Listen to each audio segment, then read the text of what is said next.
नमस्कार दोस्तों, MN classes में आपका बहुत बहुत स्वागत है। मेरा नाम युधिष्ठिर सिंह राठौड़ है और मैं लेके आ गया हूँ एक नया टॉपिक जिसमें हम डिस्कस करेंगे मौर्यन कालीन आर्ट्स के बारे में। मौर्यकालीन कला बहुत ही इम्पोर्टेंट टॉपिक है। इससे रिलेटेड काफ़ी कुछ क्वेश्चन कई बार एग्जामों में पूछे जाते हैं, तो ये एक इम्पोर्टेंट सेगमेंट बन जाता है। तो इसको हम आज डिस्कस करेंगे।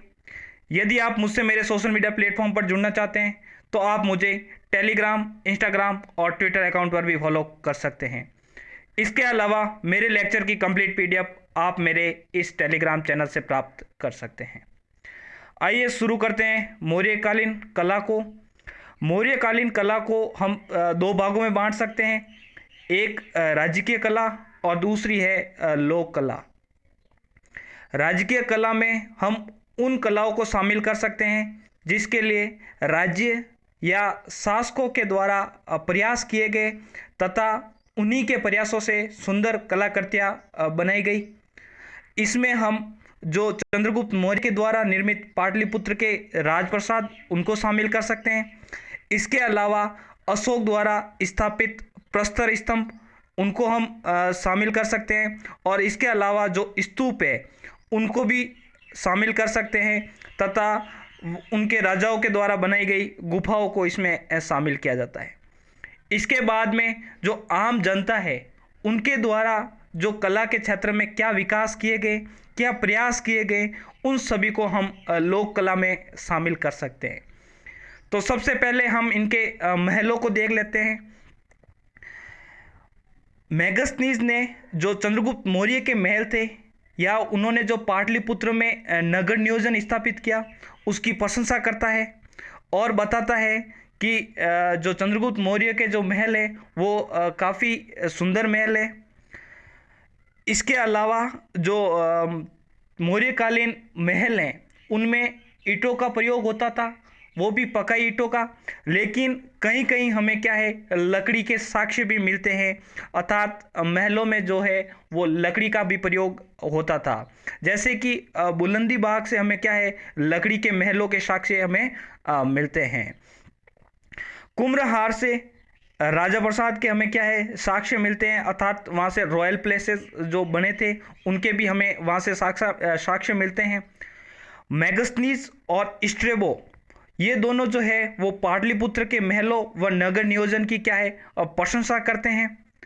एरियन बताते हैं कि जो पाटलिपुत्र के महल हैं वो जो सुसा एवं एक वेदना के जो महल हैं, सुसा व एक वेदना के जो महल हैं उनसे भी अत्यधिक सुंदर हैं, अर्थात जो उनका जो निर्माण हुआ है वो उन महलों से भी काफ़ी सुंदर उनका क्या हुआ निर्माण हुआ है। यहाँ तक कि जो चीनी यात्री फाहियान है वो कहते हैं कि ऐसे महलों का निर्माण तो केवल देवताओं या दानवों के द्वारा ही किया जा सकता है, मनुष्य के द्वारा जो है वो ऐसे महलों का निर्माण नहीं किया जा सकता। अब बात करते हैं हम नेक्स्ट स्तूप की।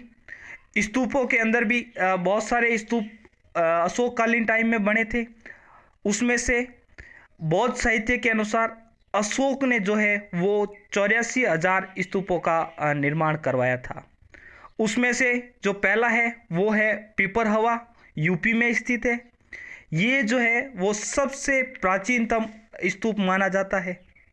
दूसरा है सारनाथ स्तूप, ये जो है वो यूपी में स्थित है। तीसरा है सांची स्तूप जो एमपी में स्थित है और कहा जाता है कि इसका जो तोरण है, तोरण मतलब द्वार होता था उस समय, इस टाइप में एक द्वार होता था उसको तोरण कहा जाता था।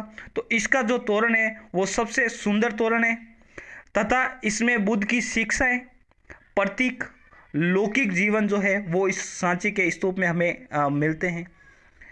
इसके अलावा धर्मराजी का स्तूप जो है वो हमें दो जगहों से प्राप्त होते हैं, एक है तक्षशिला और दूसरा है सारनाथ। इन दोनों जगह से हमें धर्मराजी का स्तूप प्राप्त होता है।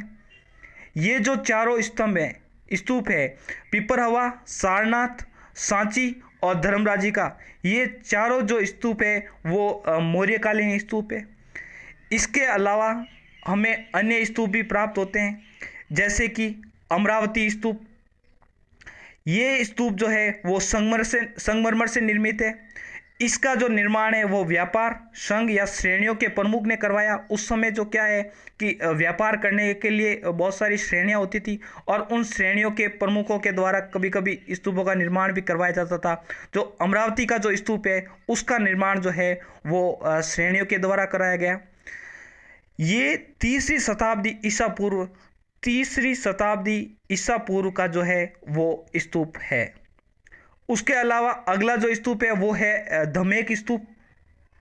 ये जो है वो गुप्तकालीन स्तूप है, अर्थात जो मौर्यकालीन पीरियड था उसके काफ़ी बाद का जो ये स्तूप है। ये जो है वो सारनाथ यूपी में वहाँ पे लोकेटेड है।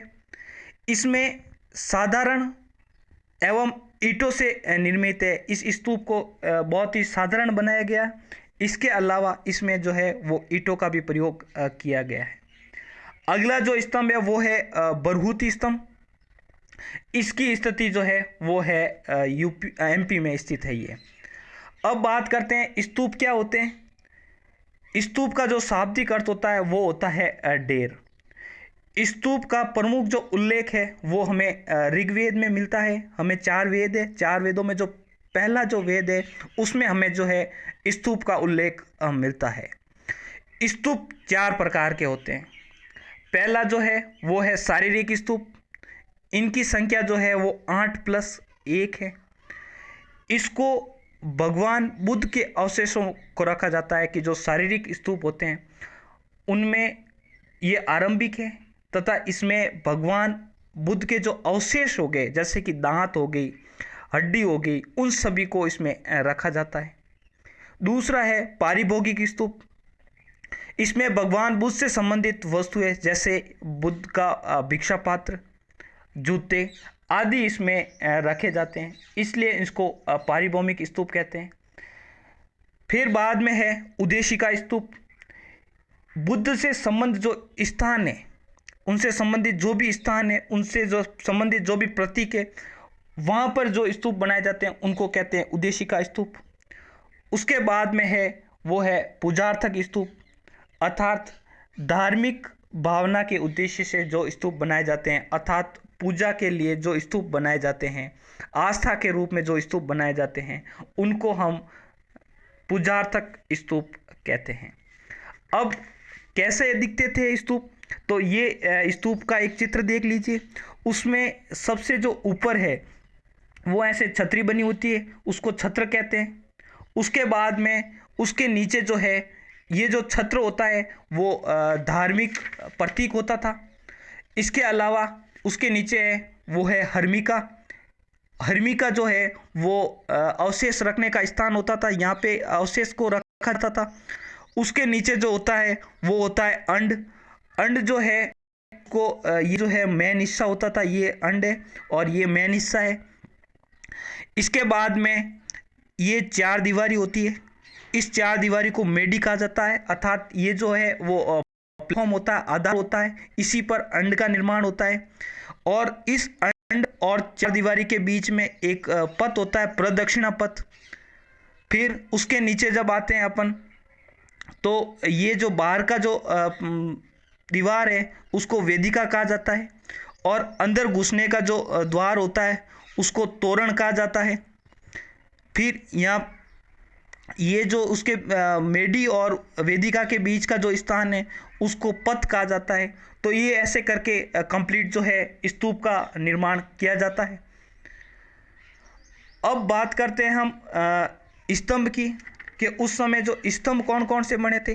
तो सबसे पहले अगर स्तंभों की बात करें तो स्तंभों का जो निर्माण है वो पत्थर के एक ही टुकड़े से बनाया जाता था, अर्थात जो पत्थर होता था उसको चारों तरफ से काट दिया जाता था और काट कर पूरा एक ही स्तंभ उसमें से निकाल दिया जाता था। इसके निर्माण में चुनार का बलुआ पत्थर उपयोग में होता था। फिर जो अशोक के जो स्तंभ है वो पॉलिश युक्त है।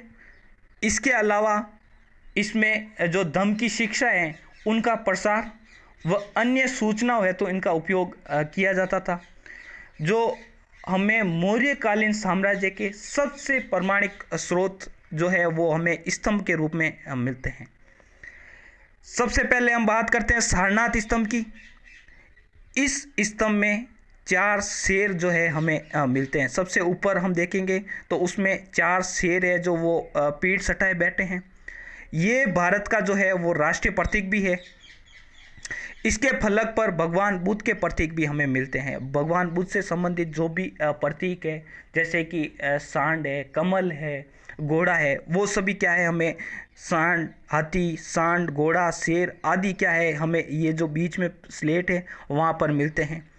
इस पर 32 तीलियों वाला अशोक चक्र भी हमें मिलता है। इसमें एक अशोक चक्र मिलता है और उसमें जो है वो 32 तीलियाँ है। इसी अशोक चक्र को हमारे जो राष्ट्रीय प्रतीक है, जो अपना तिरंगा झंडा है, उसके बीच में यूज़ किया जाता है। लेकिन उसमें राष्ट्रीय ध्वज में जो है 24 तीलियों का ही उपयोग किया गया है। अशोक स्तंभ है वो सारनाथ के संग्रहालय में रखा गया है। ये देख लीजिए अशोक स्तंभ की चित्र है, जिसमें 4 सिंह हैं जो वो आपस में एक दूसरे की पीठ सटाए बैठे हैं।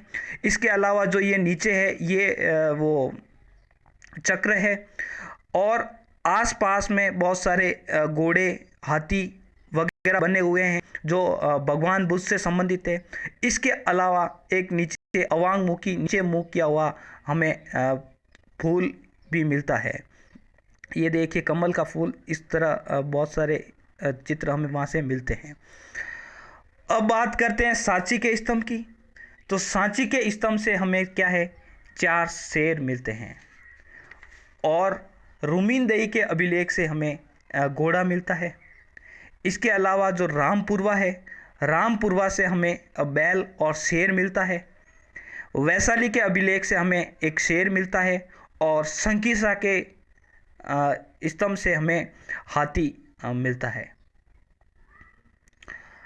अब जो मौर्यकालीन गुफाएं हैं, गुफाओं का निर्माण किया गया था, उन गुफाओं के निर्माण को हम देखते हैं। जैसा कि उस समय जो है कर्ण चौपड़, सुदामा और विश्व चौपड़ी का निर्माण किया गया था। सुदामा और विश्व चौपड़ी, इन 2 गुफाओं का निर्माण अशोक ने अपने शासनकाल के 12वें वर्ष में इनका क्या है निर्माण करवाया था।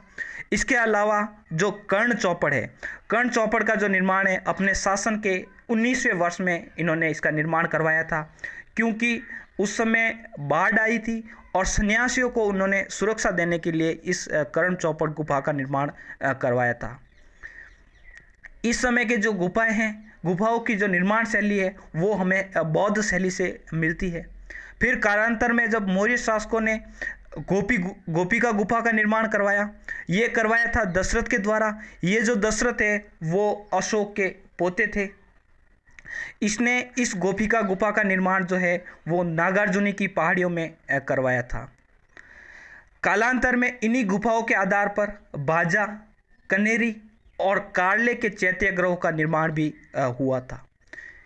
अब इसमें कुछ इतिहासकार जो है वो अशोक के जो स्तंभ है उसको डेरियस के स्तंभों की नकल मानते हैं, लेकिन ऐसा कहना उचित नहीं है, क्योंकि उनमें अगर समानता है तो वह बस कुछ ही संयोगवश ही है, क्योंकि इन दोनों के जो स्तंभ हैं उनमें काफ़ी अंतर है। जैसे कि अशोक के स्तंभ को अगर देखा जाए तो वो है एकास्म पत्थर से निर्मित है, जबकि डेरियस के जो स्तंभ है वो ऐसे नहीं है। उसमें अलग अलग पत्थरों को लिया गया और उसके बाद में उसको जोड़कर उसको क्या है स्तंभ बनाया गया है। इसके अलावा जो अशोक के स्तंभ है वो कंप्लीटली स्वतंत्र है, जबकि डेरियस के जो स्तंभ है वो महलों का हिस्सा है, महलों के बीच में उनको बनाया गया है। महलों की जो 4 दीवारी होती है उसके पास में उनको बनाया गया है, उनको स्वतंत्र नहीं बनाया गया है।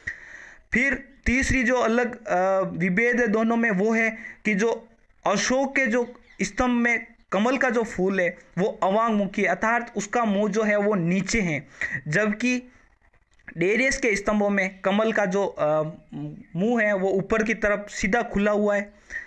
इसके अलावा अशोक के जो स्तंभ हैं उनमें जो पशुओं की आकृति हमें मिलती है, कभी शेर की, कभी हमें घोड़े की आकृति मिलती है, लेकिन डेरियस के स्तंभों में हमें मानव की आकृति मिलती है।